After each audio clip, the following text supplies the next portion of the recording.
Greetings everyone, a warm welcome to you. My name is Nick and thank you for dropping by because there's literally thousands and thousands of retro gaming channels, so it is appreciated. Today we're going to look at Krakout, published by Gremlin Graphics in 1987. It's a breakout clone, Spectrum 48K, also come out on the Amstrad CPC and the Commodore 64. Now I think my favourite breakout clone is Batty, which I reviewed a little while ago now. I think we revisited it as well. So let's see what Krakout has to offer. It does have a sequel called Krakout 2, which I'm sure we'll come to at some stage. But we'll be doing this on the joystick. Essentially, you have to destroy all these bricks and don't lose the ball. If the ball goes past your bat, you lose a life. There are aliens and things that go around, which deflect the ball sometimes. And there are power-ups as well, like that E, which gives me a bigger bat. And that's essentially all there is to it.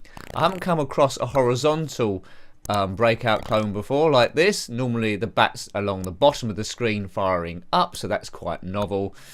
The first breakout clone I ever played was on the ZX Spectrum. It's called Through the Wall, which we also reviewed. This graphics is a lot better than that, so graphically it's quite good. There is an option as well, you can have the bat on the right hand side like I've got, or you can flip it over to the left hand side depending on what your preference is. But you pretty much got the whole of the game now already by level 1. If I don't get very far, I do have a poke for infinite lives I can put in and we'll have another go at it. Gremlin Graphics. They were later to do the Lotus Esprit Turbo Challenge series on the Commodore Amiga, so this is a bit of a departure from that. The graphics around the side there of the chain grid or border reminds me a little bit of the graphics of Cybernoid. Not sure there's any connection there. Oops, and I've lost the ball. 1 life left, level 1. So, yeah, not doing overly good. Right, we'll get that yellow thing now. Sometimes a brick might take 1 or 2 hits, and we've done it. Off to level 2. The bat is extremely small. The ball's quite big, though, so it's quite hard to line it up, and sometimes it goes really quick like that. I'd say this is a good game. I prefer Batty, though. It seems to be, I don't know, more defined Batty. Lots more weapons and upgrades that turn up quicker, but all games can't be the same, and this is a pretty good effort. The ball physics are quite good, the way it rebounds is pretty predictable. Occasionally it'll go fast. No in-game music, but I wouldn't really expect it on the 48K. The music at the start is quite good. Did you have this one on the ZX Spectrum, Amstrad CPC or the Commodore 64? I'm not sure if it came out on the 16-bit systems such as the Amiga or the Atari ST. If it did, then let me know. I quite like the font up the top there, that's pretty good. Right, let's just see how far we can get, but this is my last life, so it could be game over quite soon. I don't know who these faces are. Maybe they're the person that wrote the game in the first place. Is it? Is it you? If it's you, let me know. How do you go about programming something like this? Right, ball's going a bit fast now. This could be tricky. Oh, look at that. I hit that with the skill of a top tennis player. 1 bit left. Will we do it? See, those deflections are sometimes mad. That's it. Boomer. Level 3. Quite often it helps you get the ball behind the... Oh, a wasp. What's that doing here? Oh, damn it. Game over. Right, we'll put a poke in now for infinite lives, see if I get any further than that. We did not make it onto the top scores. Tom Waits is top and Beethoven is a bit further down, and Disney. Disney get everywhere, don't they? Right, here we go. Have you seen this somewhere before? But infinite lives this time. Doesn't mean I can be cavalier about it. I think you've got it. I like as well that when you hit the bricks, they don't just disappear. They do dissolve in an animation. That's quite cool. Attention to detail. That's what I always look for in games. And although this isn't the most exciting game in the world, 1987, I wouldn't have been too devastated if this got bought for me or I bought it. It's a good representation. As I said, I would play Batty first, but this is good. It looks different. Boom, boom, boom, boom, boom. I never know how they program a ball to go, because when I used to do programming, I was alright making things go left and right and diagonally, like 45 degrees. I don't know how they do these things at angles. Don't know. If you're a programmer, let me know. I like hearing the technical stuff, although I don't fully understand it. How do you do a ball animation that isn't at 45 degrees on the Spectrum? You might know that, you might not. I know some of you that watch this are coders, so I'm glad to have you around. What other Breakout clones are there? Breakout is from the arcades, of course, come out on a number of systems. Boof. Right, I think we've got this done, haven't we? Lives aren't going down at all. We just got to hit those 2 yellow ones and it's off to the next level. But like a lot of these games, the addiction is really seeing what the next level looks like. I'm not sure how many levels this game has got, but plenty. Right, that's got to hit the E, isn't it? No, right, 1 left. Damn. Line up, shoot. Line up, shoot. Line up, shoot. Miss. Got it. Yay. Level 2, does that say? This is level 3 though, surely. Boof. Right, that E will be handy if we can get that for a bigger bat. Damn, Nicky, you're playing rubbish. Right, boof. Right, bigger bat. Easy. Now, a UFO does turn up at some stage. I can't quite remember what level that is. When I had a practice go, it did turn up. Anyway, I don't think I was hallucinating. Krakout. Yeah, do your own jokes below. Have you played Krakout 2? Is it exactly the same? What am I to expect? Or is it a lot better? Or is it just a, well, I say cash in. I don't know how much money these Spectrum games used to make. A lot of people used to just copy them on their tape decks, tape to tape. There we go. Different times. And swap them in the playground. You wouldn't do that with PlayStation 4 now. Get your tape deck and copy a PlayStation 4 game. That's not happening. It's now big business. These are more naive times, more gentler times where programmers would experiment with lots of different subjects, practically all of them. Mrs. Mop comes to mind, where the object of the game is just to clean up the kitchen. That will never happen on PlayStation 4 or Xbox One or modern day systems. There we go, good. Right. I'd imagine someone... maybe a homebrew at some point did a level designer here. It just lends itself to that, doesn't it, really? Square blocks. Right, the UFOs there, you can see in the background. We might release that. Do we get anything special when we hit them? I do not know. Oh. I want to get some of the other power-ups, like the double bat. I think that you can shoot stuff as well. But that's a bit further down. But very tricky to do without any pokes on for infinite lives. It's one of those frustrating games where you get as far as you can and then your last life goes and you need to play it again right from the start. So no passwords in these old games. So if I get to level 8 without the poke on and you lose all your lives, you've got to start all the way from the beginning again. No password to get immediate access. Whoa, what a pain. That UFO isn't causing us much trouble and it's just collided into one of his friends. Don't know what that power up was I just got. Oh, or something. A gun would be quite handy here. Right, okay. Just 3 blocks left. That one takes a bit of hitting. Still alive, is it?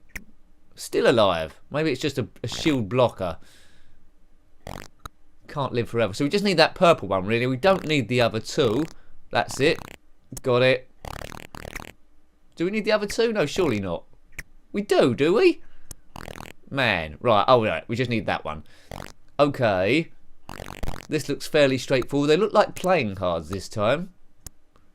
Get that green level. I'm sure there'll be some upgrades in the middle of this stuff. Maybe. Oh, 2 balls. Brilliant. 2 balls. Let's try and keep them in. This is going to be a bit tricky. Right, boof. Collision detection is perfect on this, and that's very important for these games. You've got dodgy collision detection, the game is not going to work at all. Really bounces off the bat. Whoops, we lost one of the balls. Again, I don't know how they program this. It's all very, very clever stuff. 1987, Gremlin Graphics. I think there's an extra ball there again if we get that diamondy thing. Hit the... we might get it, we might not. Damn. Right, that's just a shield thing. So we need the red one and the blue. Right, okay, just 2 left. We've got the double ball again, which should make it easy. We can get them. Oh, that's enough. Right, okay.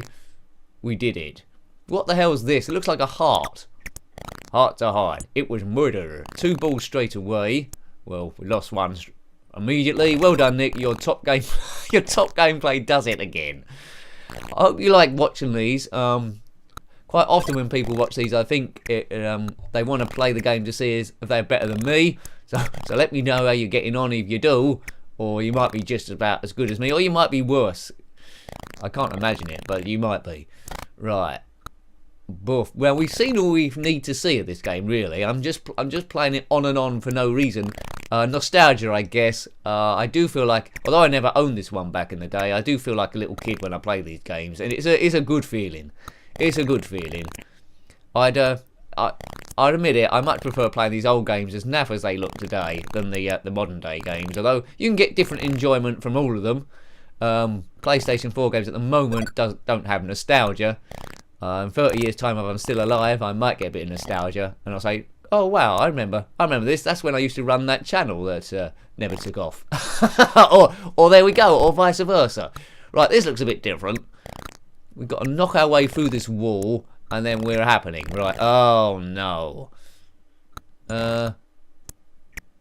Right, we're through the first one. Let's get through the second one. And then you know what next. Go through the third one. And we might even go through the fourth one. And then we'll call it a day probably after that, I guess. No one wants to see 5,000 level. Oh, look at that. That's a good power up. Right, even if I miss the ball, it's going to hit the back glass. Or back, whatever that is. Looks like a lightsaber, doesn't it? If I tweak that off, I can use it as a lightsaber. Which might help. Which might help in this breakout clone. This looks fairly straightforward as long as the power-up doesn't disappear all of a sudden, but quite often in these scenarios they do. So tell me what you honestly think about this game, graphically, sound, playability. I mean, the playability for me, I think, is great. It does what it promises, and we've lost our power-up. So what we got? We got. Well, that's okay. Just one more. Oh no, we have to hit all of these, do we? Right, two more. That's going to get one of them. One more. Come on, get the rebound. Yes, no. Yes, that's going to get it, surely. No. Aim, fire. Oh, that was on target then. Yes. Boom. Oh, it's a robot man. That's good. Now, that looks pretty advanced, doesn't it? This is advanced technology. Things have moved on since this point. The wasp was there again. What does X do? I don't know what X does. It marks the spot normally. Right, we're going to get one now. What has that done? Give me an extra life? Yeah, it gave me an extra life. Went from 4 to 5, but it's irrelevant because I've got loads of lives in Infinite Life Town. This robot now is not looking too clever. We've taken off his right-hand side. So if you ever meet a killer robot from the future, take out his right-hand side, and then you're probably looking good. That's just a little tip, really, for when Skynet take over. Nick, what are you going on about? Nick, I don't know. Why are you talking to yourself? I don't know either. Some people might be watching. Some people might answer in the comments below. It's a festival of stupidity, normally. And you do jokes, and you say things about the games, and you sometimes try that on other systems, let me know. And all that sort of stuff is brilliant. It keeps the channel alive, and keeps me going as well. Hurrah! Tell all your friends, tell all your tennis partners, tell your teachers, tell your people you work with, tell everyone, look, there's this channel I watch, it's awesome, all 8 billion of you should watch as well. Say that, and then I'll probably be okay then. Krakout. Right, we've got pink one down the bottom, a few bits of blue there. I don't know why I'm saying this to you, you can see that there's bits of blue. Out of the blue. Right, yellow. That's going to hit that. Right, do I need the blue ones as well? Yes, I do. I need to hit the E, I think. As soon as I hit that, we're cooking. And it's on to the next level. And we'll probably call it a day then. You've seen enough. Yes. Boom. That's it. Okay. Well, I think we'll leave that there. I hope you liked having a look at that game. That was Krakout. I'm sure I've mentioned it before. On the ZX Spectrum 48K, published by Gremlin Graphics in 1987, and it's a breakout clone from the arcades. If you've got anything to say about this game, then please put it below. Really appreciate you watching. I don't just say that, I really do. Until next time, take great care of yourself, and a very fond goodbye. Goodbye.